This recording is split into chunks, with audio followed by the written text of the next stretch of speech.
El Ministerio de la Enseñanza y la Evangelización, Jesús Soberano Señor, presenta Palabra de Iluminación con el Maestro de las Sagradas Escrituras, Dr. José Briceño. Quédate con nosotros para que recibas las bendiciones que el Dios Eterno ha plasmado para ti en su palabra. Esto es Palabra de Iluminación. Bendiciones, de nuevo el Maestro José Briceño, transmitiendo la verdad verdadera, la verdad absoluta, pensamiento de Dios que está plasmado en el texto sagrado. Pero también estamos transmitiendo y enseñando, exponiendo, haciendo una exégesis del pensamiento de las tinieblas que está registrado en el texto sagrado. Parece paradójico, pero es cierto, aunque es sagrado, está escrito el pensamiento de las tinieblas, cómo piensa Satanás, cómo piensan los demonios, cómo piensan los súbditos, y expresando el pensamiento de los hombres, cómo pensaron ellos en su opinión, en su obstinación, en su terquedad, en sus equivocaciones. Hay muchas cosas que están escritas en la Biblia, que con todo y que están escritas allí, no tienen nada que ver con la palabra de Dios. Que es inspirada por Dios es otra cosa, pero no tiene nada que ver con la palabra de Dios. Eso es que cuando usted dice la Biblia es la palabra de Dios, pues usted se equivocó, usted no sabe lo que está diciendo, porque la Biblia contiene la palabra de Dios, contiene el pensamiento de Dios, pero en la Biblia también está registrado el pensamiento de las tinieblas, de Satanás, los demonios, los súbditos y el pensamiento de los hombres. El trabajo de los ministerios, los 5, apóstol, profeta, evangelista, pastor y maestro, es escudriñar el texto sagrado de lo que ya está revelado, porque la iglesia no necesita la palabra revelada. Ya la palabra está revelada, apocalipsis del griego, necesita es una iluminación, que es fotizo.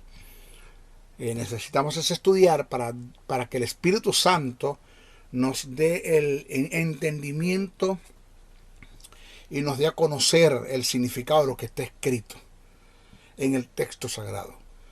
Eso es iluminación. La Biblia fue escrita por inspiración, los dos tipos de inspiración, teuneuto y ferómeno. Habría que explicar cada uno de ellos, no es el tema.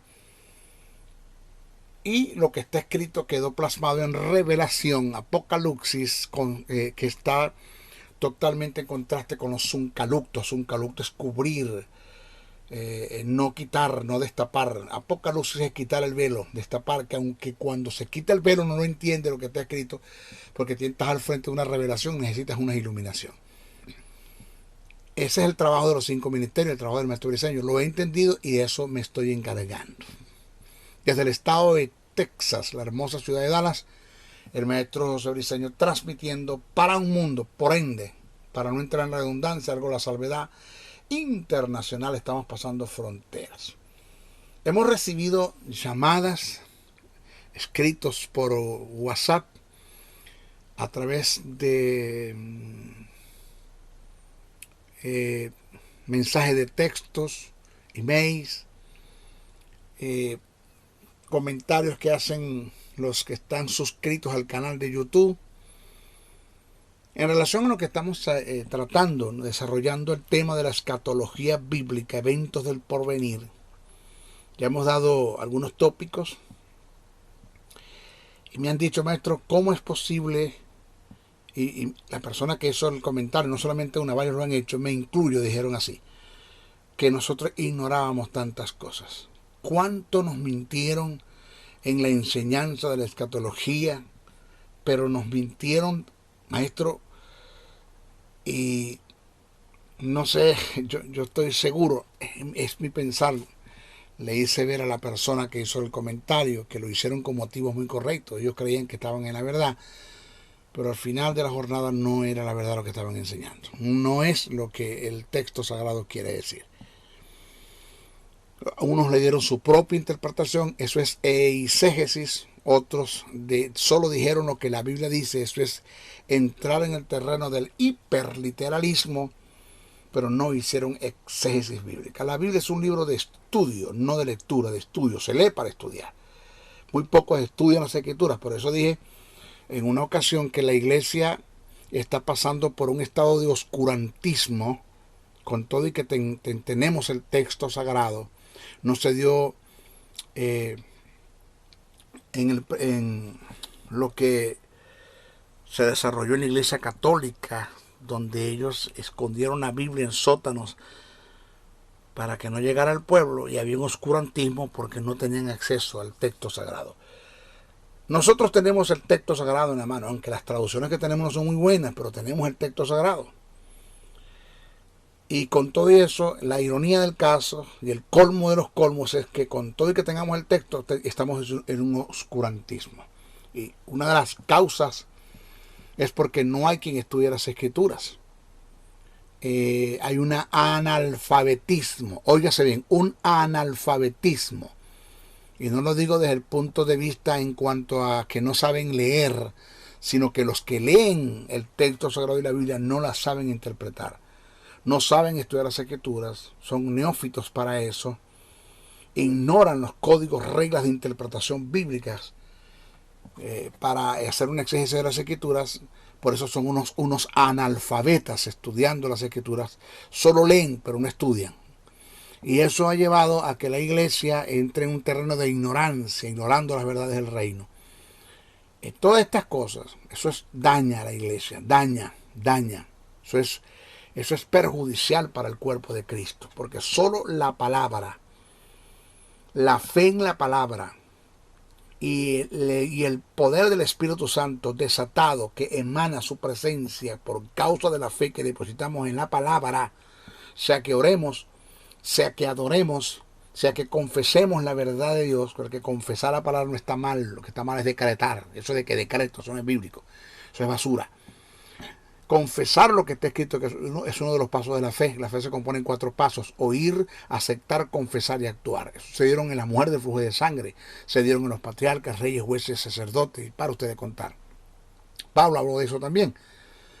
Entonces, cuando yo confieso la palabra, oro conforme a lo que está escrito, adoro conforme a lo que está escrito, eso emana la presencia de Dios. Hay manifestación, hay gloria, hay presencia, hay resultados, se resuelven. El Espíritu Santo resuelve los problemas, por muy críticos y por muy duros que sean, por muy comprometedores que sean, enfermedades que son terminales para la ciencia médica, pero para Dios nada es imposible, son sanadas por el Espíritu Santo, sanadas, radicalmente sanadas, cuando se deposita la fe, entendiendo lo que es fe, todo lo que tenga que ver con la fe, el sistema de la fe, en una palabra que Dios dio, en una promesa, una bendición, en un legado, en nuestra herencia.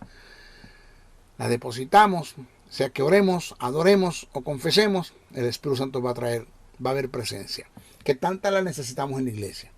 Pero como no se conoce el texto sagrado, lamentándolo mucho, un gran porcentaje, un 60% de lo que tenemos en nuestras congregaciones es falsa doctrina. Así, falsa doctrina. Pero bueno, es triste decirlo, a nadie le puede doler el oscurantismo, el analfabetismo y la ignorancia en la que un pueblo vive, sino aquel que fue llamado a ser maestro. Como dice el apóstol Pablo, sufro dolores de parto hasta que Cristo se ha formado en nuestra gente. Pero ¿cómo se va a formar Cristo? Cuando conozcan el pensamiento de Dios que está plasmado en el texto sagrado. Bueno, vamos a continuar. En esta oportunidad voy a tocar el tópico, porque estamos hablando acerca de lo que es el traslado parcial. Estamos presentando textos, pasajes, parábolas, términos que están escritos en el texto sagrado y los tomaron para hablar del arrebatamiento de la iglesia, y no tienen nada absolutamente que ver con el arrebatamiento de la iglesia. Hoy nos toca hablar, este es nuestro estudio número 7, acerca de lo que es la escatología bíblica, eventos del porvenir. Nuestro estudio número 7 nos toca hablar acerca, desarrollar el tópico cuando Jesús dijo en Mateos 24, verso 40 al 41, que dice: habrán 2 mujeres moliendo en un molino, el uno será tomado, el otro será dejado.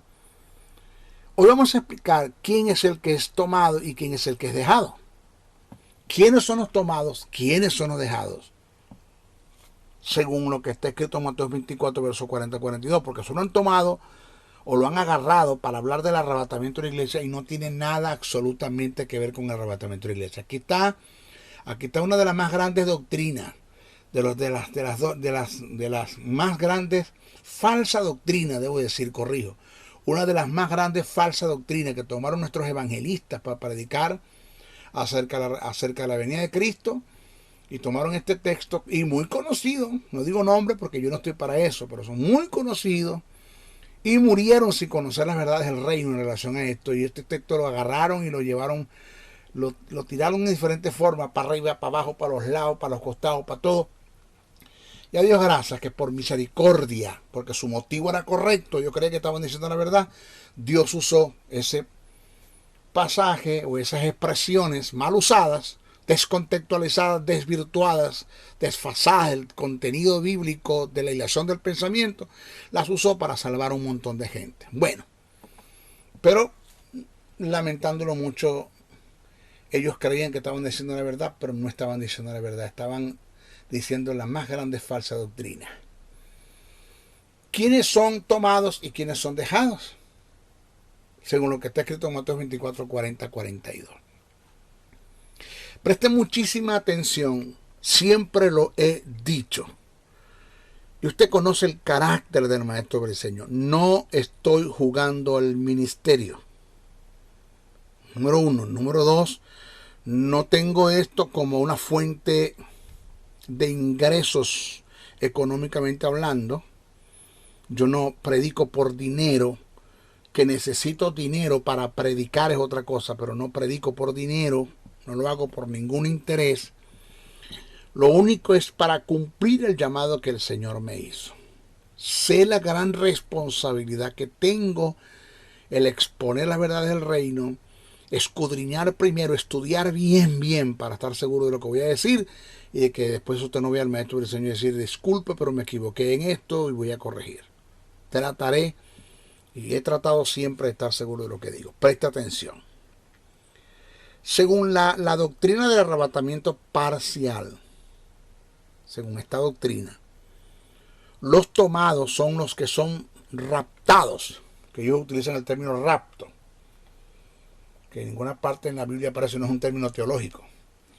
Son raptados al cielo y los dejados son los que quedan, pues por lógico aquí en la tierra. Pero tenemos que entender algo bien importante, bien importante. Señores, no podemos o no debemos. Ese es porque de que se puede. Ya lo han hecho. No debemos, señores, tomar estas dos palabras, estos dos términos, y darle el significado que nos parezca para tratar de apoyar una opinión o teoría en contra de otra. Eso no se debe hacer, ni siquiera para tratar de defender tu doctrina, tu predicación, tu teología falsa. No. Mire, el estudioso que es consciente de la Biblia, no es aquel negativamente, oiga bien, no, una de las características muy buenas que tiene un verdadero estudioso de las Escrituras dirigido por el Espíritu, no es aquel que trata de buscar cómo apoyar su opinión teológica, sino es aquel que busca las verdades eternas que ellas contienen en su inspiración. Esas verdades eternas que están intrínsecamente, endógenamente, en su inspiración, a fin de que les sean iluminados lo revelado en ella. ¿Con qué propósito? ¿Cuál es su objetivo? Con el propósito de extraer el contenido de la verdad bíblica, de la verdad verdadera, la verdad absoluta, el pensamiento de Dios. Entonces, Al estudiar las Sagradas Escrituras, el texto sagrado, esa Biblia que nos dejó el Señor como un manual de instrucción, tenemos que permitir que ella misma se explique y que el Espíritu Santo, quien la inspiró, nos ilumine sus verdades. Mire, la Biblia fue escrita originalmente en hebreo, en griego y parte en arameo, y no en ninguno de los idiomas modernos de hoy en día. Por esta causa, no debemos, óigame bien, no debemos darle significado o interpretación a las palabras de la Biblia basado en los idiomas modernos. Es por eso que al estudiar la Biblia debemos dejar que ella misma se explique. Debemos comparar un texto con otro texto, ver el contexto y entender el marco histórico y comparar la palabra con pasajes paralelos que contienen los mismos términos para entender su verdadero significado bíblico escrito en su idioma original. Entonces, debemos tomar en cuenta, esto no lo debemos pasar por alto, el emisor, el receptor, el cronista, o sea, quien recopiló, quien escribió, la comunicación que se dijo, la causa de la comunicación, por qué se dijo.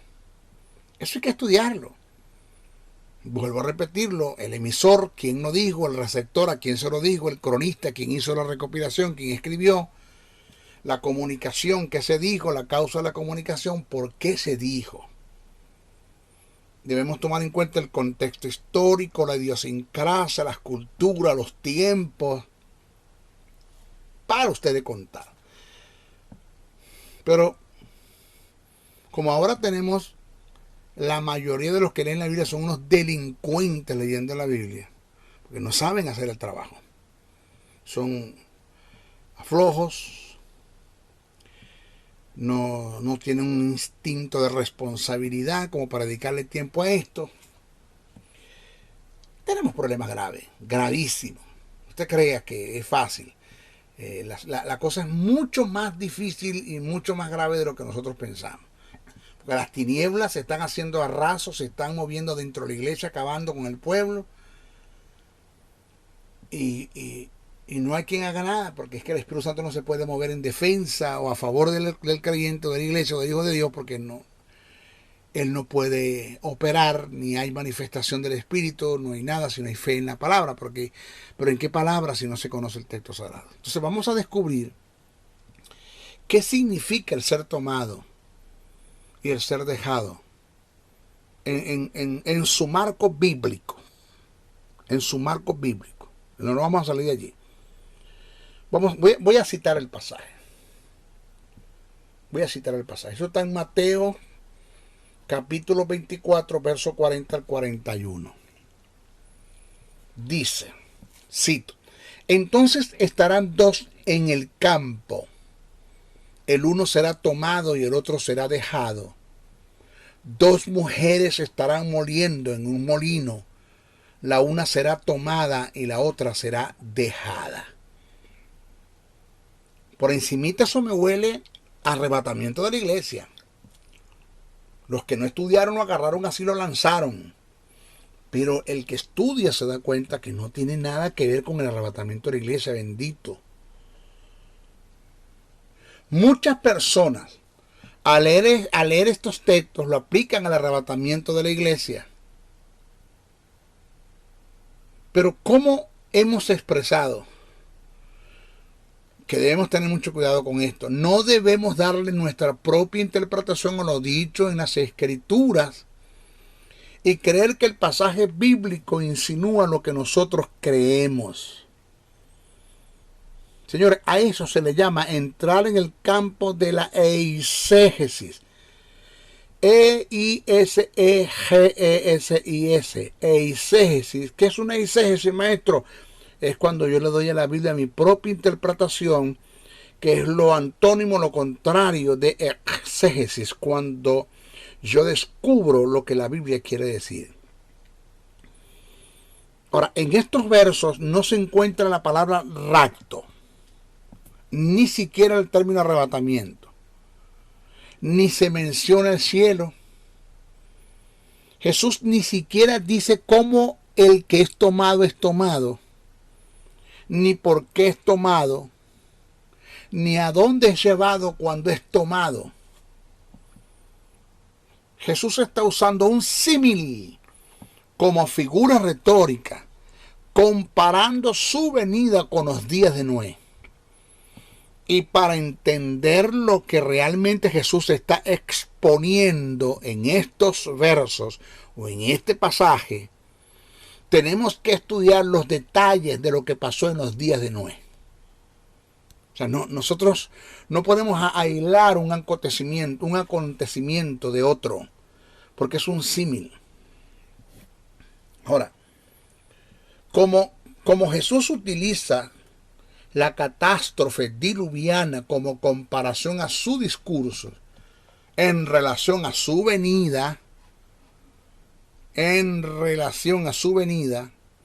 vayamos al relato para ver qué nos dice para comprender dicho discurso. Si no, no lo vas a entender nunca. Reitero, es imposible tener entendimiento a lo dicho por Jesús en este pasaje, en Mateo 24, si no se toma en cuenta las referencias que él hizo de los acontecimientos en relación a los días de Noé. Esto es un símil. Vamos a ver, eso está escrito en Génesis, el capítulo 6, verso 11, verso 14, verso 18, verso 22. Génesis capítulo 6, verso 11, verso 14, verso 18, verso 22. Vamos a ver. Cito, dice, y he aquí que yo traigo un diluvio de agua sobre la tierra para destruir toda carne en que haya espíritu de vida debajo del cielo. Todo lo que hay en la tierra morirá. Mas estableceré mi pacto contigo. Entrarás en el arca tú, tus hijos, tu mujer y las mujeres de tus hijos contigo. Y lo hizo así Noé. Hizo conforme a todo lo que Dios le mandó. Sigue. Era Noé de 600 años cuando el diluvio de las aguas vino sobre la tierra. Y por causa de las aguas del diluvio entró Noé al arca, y con él sus hijos, sus mujeres y las mujeres de sus hijos. Dice, entró Noé al arca con él, sus hijos, sus mujeres y las mujeres de sus hijos. Génesis capítulo 7, verso 22 al 23 dice, cito, todo lo que tenía aliento de espíritu de vida en sus narices, todo lo que había en la tierra murió. Así fue destruido todo ser que vivía sobre la faz de la tierra, desde el hombre hasta las bestias, los reptiles y las aves del cielo, y fueron raídos. Observa ese término raídos, que es el término tomado de la tierra, y quedó, que el término dejados, solamente Noé y los que con él estaban en el arca. Leímos, vamos a hacer una exégesis del pasaje. Mírese, es interesante notar aquí que Noé le predicó al mundo antediluviano con el poder del Espíritu Santo. que Dios estaba a punto de destruir al mundo, este mensaje pregonado por Noé no fue atendido por los habitantes de aquellos tiempos. Y de igual forma, en los últimos tiempos, de igual forma, este es el símil, en los últimos tiempos se pregonará, se anunciará, se predicará el evangelio del reino, que no tiene nada que ver con el evangelio de la cruz, el que está predicando la iglesia, sino es el evangelio del reino. Mensaje que no será tomado en cuenta por los habitantes de esa era. El mensaje del reino es el que anuncia a Jesús como el rey que se ha de sentar a gobernar todas las naciones, y el mensaje de la cruz, que es el que predica la iglesia, el evangelio de la cruz es el evangelio del Cordero. Que son dos evangelios totalmente diferentes. Por eso dice Jesús, si será predicado este, no dice él, sino este, quiere decir que se dice este porque hay otro. Entonces, así como Noé predicó en su tiempo, en la gran tribulación, en esos últimos tiempos, ya la iglesia no está, se pregonará o se anunciará el evangelio del reino, mensaje que no será tomado en cuenta por los habitantes de esa era. Entonces, según el relato bíblico que acabamos de leer, debemos hacernos una pregunta. ¿Quiénes fueron los tomados y quiénes fueron los dejados? Vamos a responder eso. Quedados, ese término quedados, el término hebreo que se usa aquí como dejar o quedar en referencia a Noé y a su familia, es Shahar. Shahar, S-H-A-A-R, Shahar. Y esta palabra significa los que quedan, los que queda preservado o resta después de una gran calamidad o destrucción o catástrofe.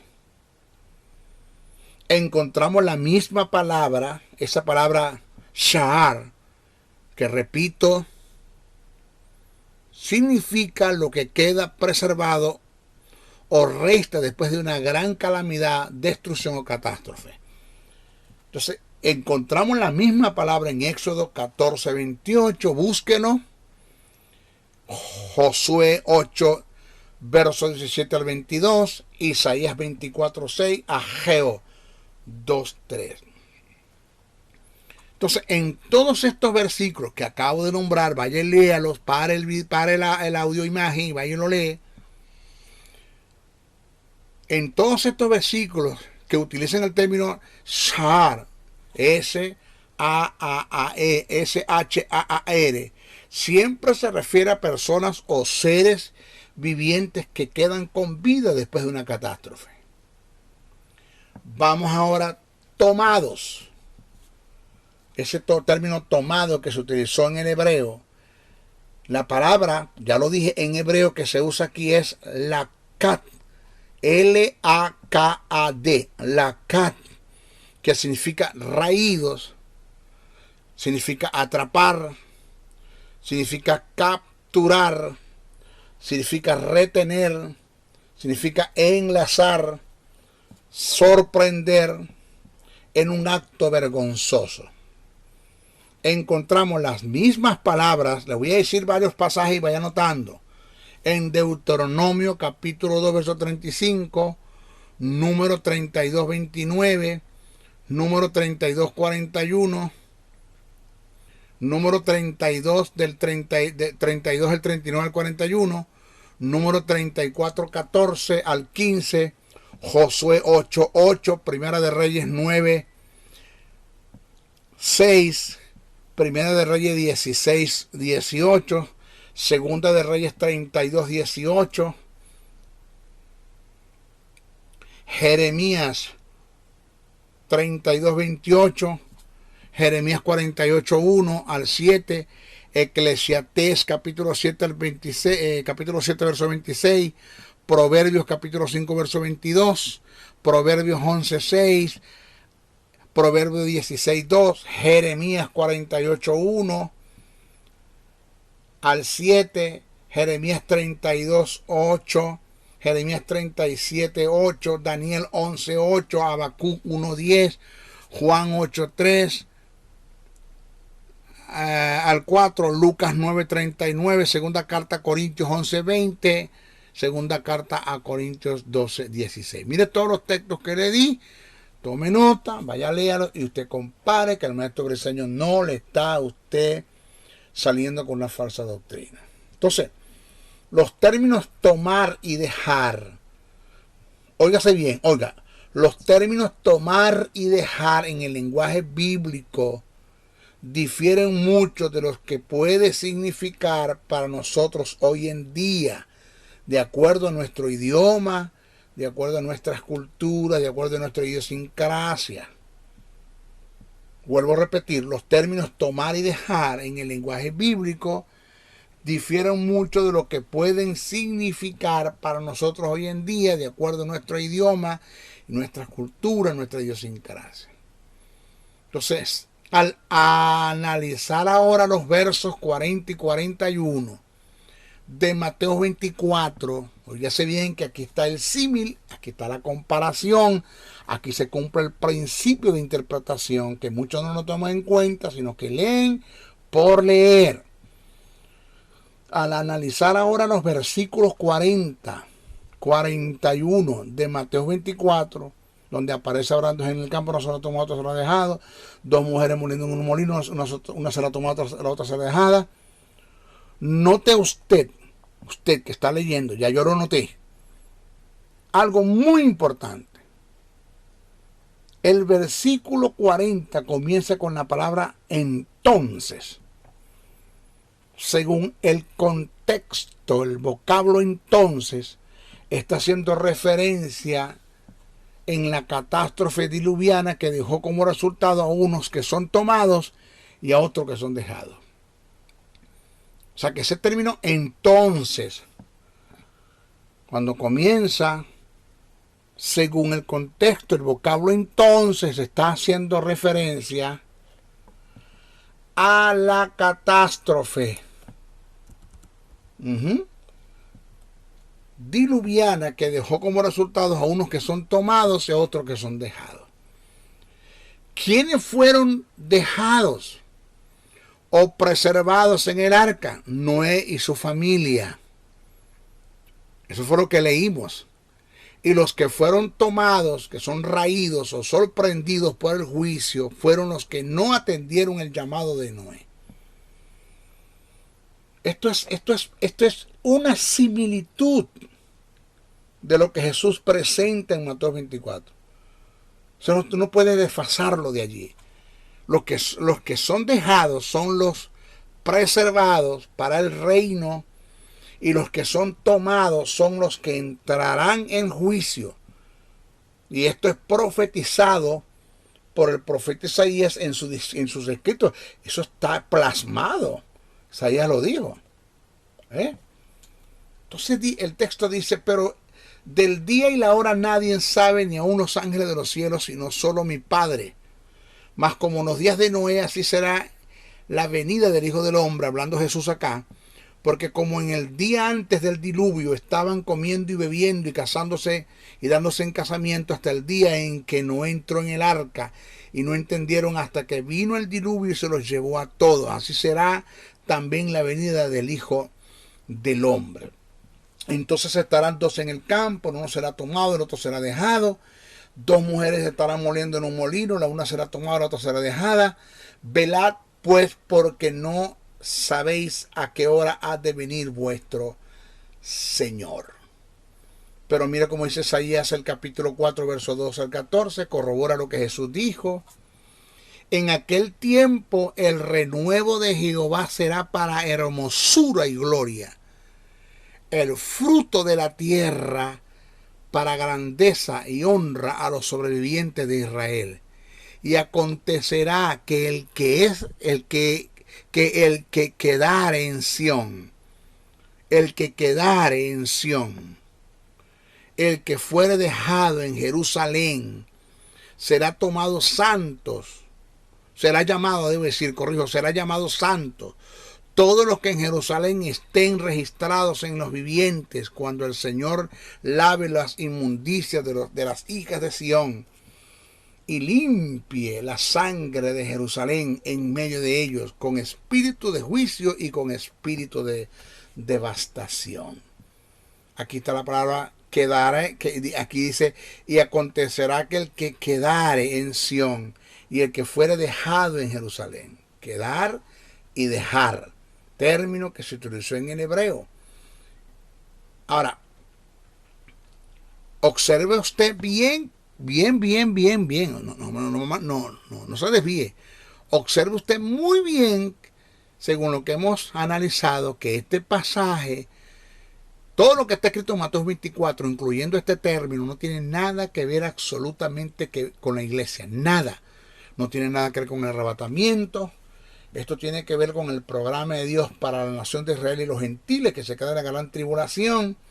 Ya sabemos que el que es tomado para juicio, y el que es dejado para que reine con Cristo en el milenio. Hablando en el campo, no se lo ha tomado y el otro se lo ha dejado. Ya utilizamos el término Shahar, S-H-A-A-R, para quedados, y utilizamos el término Lakat, para tomados. Vaya usted y estudie, le di los textos, le di los pasajes, le di todo para que usted haga un análisis del asunto. ¿Ok? En nuestro próximo estudio vamos a analizar esa expresión que dice, porque donde quiere que estuviera el cuerpo muerto, allí estarán las águilas. Yo no sé si todavía habrá tiempo para explicar esto. Sí hay tiempo, lo voy a explicar rapidito. Que eso también está en Mateo 24, verso 28. Porque donde quiera que estuviera el cuerpo muerto, allí estarán las águilas. ¿Qué quiso decir con Jesús con esto?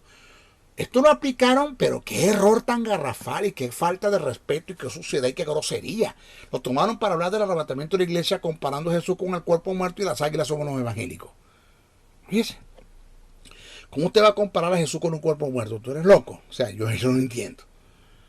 Entonces, esta expresión, porque donde quiera que estuviera el cuerpo muerto, y estarán las águilas, eso está en Mateo 24, 28. Estas son expresiones que se han utilizado para hacer referencia al encuentro de la iglesia con su Señor en el momento del arrebatamiento. Expresiones que en sentido tipológico pierde toda veracidad y la fuerza, ya que no se puede comparar a Cristo con un cuerpo muerto. Entonces muchos han interpretado a las águilas como la iglesia y el cuerpo muerto como a Cristo que viene a su encuentro.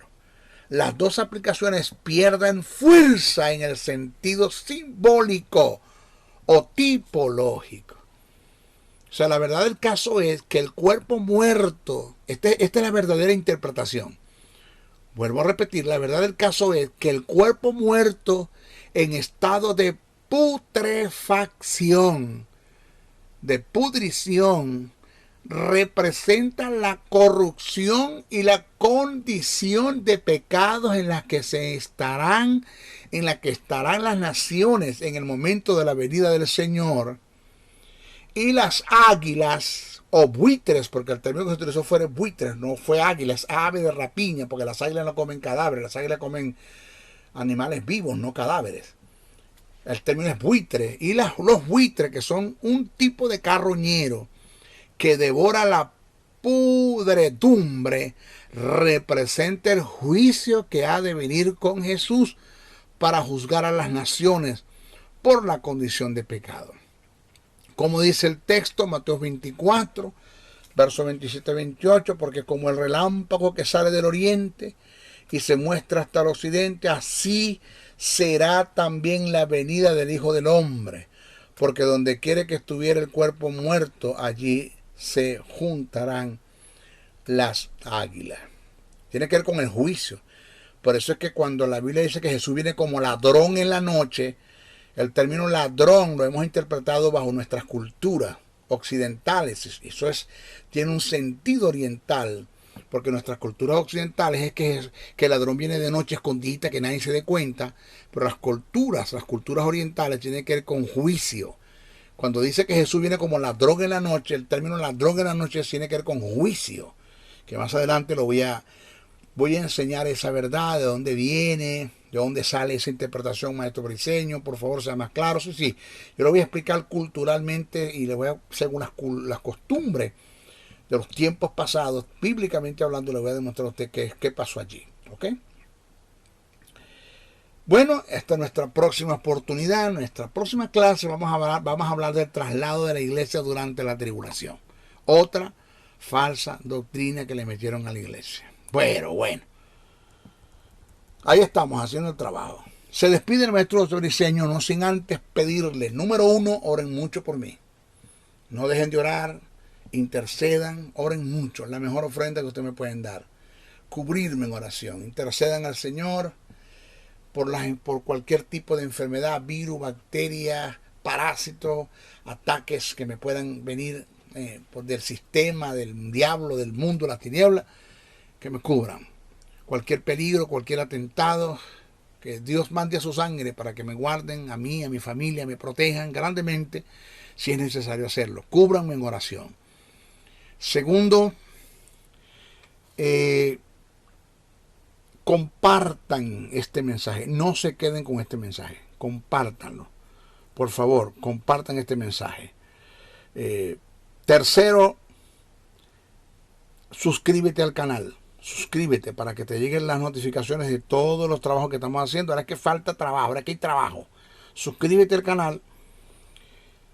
Y cuarto, no dejes de aportar una ofrenda para este ministerio. Como dije al principio, yo no predico por dinero, pero necesito dinero para predicar. Por favor, puedes enviar tu ofrenda, te lo agradecemos, con honores. ¿Cómo hacerlo, maestro? Ahí está. Ahí mismo en el audio imagen tú ves mi teléfono, ves mi correo, escríbeme por WhatsApp o escríbeme al correo y pregúntame cómo lo hago, maestro, y yo te dejo llegar la información. ¿Ok?